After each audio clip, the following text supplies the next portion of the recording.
ये भी छा मसलो आहे? तव्हां ॿिनि ॾींहंनि खां इराक में बॉर्डर ते आहियो, मेहरान बॉर्डर ते मौजूदु आहियो, मसलो छा आहे?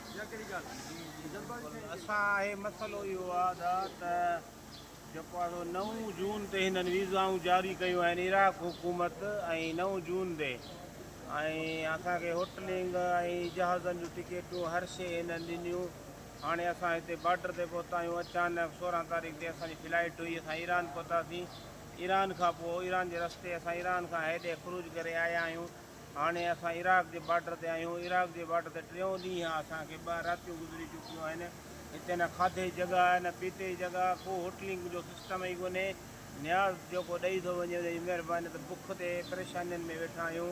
हिते का बि सहूलियत मौजूदु न आहे। मस्जिद में असां रिहाइश रखी आहे ऐं काफ़ी ज़ाइरीन परेशान आहियूं ऐं हज़ारे जेके आहे सो सिंधी आहिनि ऐं जेको आहे पाकिस्तान जा आहिनि। काफ़ी माण्हू परेशान आहिनि। तव्हां हाणे पाकिस्तान जी सिंध गवर्नमेंट खे छा चवणु चाहींदा आहियो? नोटिस वठे, हिननि सां राब्तो करे एम्बेसी सां ऐं हे ज़ुल्म बरबरियत बंदि करे। हे जेको आहे कानून जेको आहे सो ज़ालमाना कानून जेको कयो आहे, ज़ाइरीन खे परेशान कयो वियो आहे। अचानक ई कानून कढियो अथनि। असांजी वीज़ा त तमामु पुराणी आहे। जंहिंजूं पुराणियूं वीज़ाऊं आहिनि उन्हनि खे त जेको आहे सो अलो कयो वञे, उन्हनि खे त अंदरि मोकिलियो वञे। ज़ियारत जो हक़ त न खोसियो वञे उन्हनि खां। बाक़ी हिते ॾाढी हालात ॾाढा ख़राबु आहिनि ऐं बीमारी काफ़ी ज़ाइरीन बीमार बि थी चुका आहिनि ऐं काफ़ी ज़ाइरीन बीमार आहिनि हींअर। ऐं हिते दवा जो बि को बंदोबस्तु कोन्हे, मेडिकल जी का सहूलियत बि कान्हे। तव्हां छा चवंदो?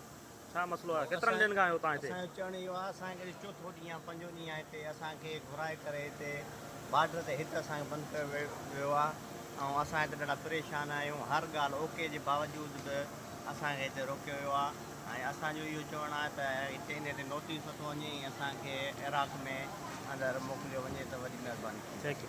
हा, असलम फ़क़ीर, छा मसइलो आहे? सिंध जो सुरीलो फ़नकार आहे। असां मसइलो इहो आहे त असां मुंहिंजे ख़्याल में अॼु 4 ॾींहं आहे, 4थी राति असांखे थिए पई। असां हिते इराक मेहरान बॉर्डर ते मौजूदु आहियूं, जिते असांखे का बि सहूलियत फराहम कोन थी कई वञे। असां 4 ॾींहंनि खां हिते ज़लील ख़्वार पिया थियूं। 4 ॾींहंनि खां असांखे का शइ खाधे लाइ कोन पई मिले। को हिते ज़वार अचे थो, को वीचारो उहो असांखे बिस्किट या का चिप्स का शइ ॾेई थो वञे त ठीकु आहे। अदरवाइज़ हिते को पासे में शॉप बि कोन्हे जितां खां असां शइ वठी खायूं। हीउ मसइलो असांजा वीज़ा बि पुराणा निकितल हुया, तक़रीबन 10-15 ॾींहं वीज़ा अॻु में निकितल हुया। असां ईरान खां बाय एयर आयासीं एयरपोर्ट ते, त उतां असांखे बाय एयर वरी नजफ़ कोन पियो वञणु ॾिनो वियो। तॾहिं असां छा कयोसीं त हितां खां असां बाय रोड आयासीं मेहरान बॉर्डर ते। हिते 3 ॾींहंनि खां असांखे रोकियो वेठनि। भई पुछूं पिया त भई मामिलो छा आहे? भई मामिलो इहो त 50 साल खां मथे जो जेको माण्हू आहे उहो हलो आहे ऐं जंहिंसां गॾु फैमिलीज़ आहे उहो हलो। भई इहो कानून तव्हां ओचितो कढियो आहे, घटि में घटि जो असांखे त इंफॉर्म कंदा। असांखे जेके सालार वठी आया आहिनि उहो बि चवनि था असांखे बि ख़बर न आहे। हाणे असांखे त का ख़बर न आहे। असां हिते खामखां पंहिंजो ज़ाती ख़र्च पैसनि जो करे पोइ पुराणी वीज़ा ऐं हीअ सॼा जेके मौलाई वेठा आहिनि, असां हिकिड़ी मस्जिद जे अंदरि मौजूदु आहियूं, उते वेठा आहियूं। सभु वीचारा सुता पिया आहिनि, परेशान आहिनि, सभिनी जा मसइला आहिनि।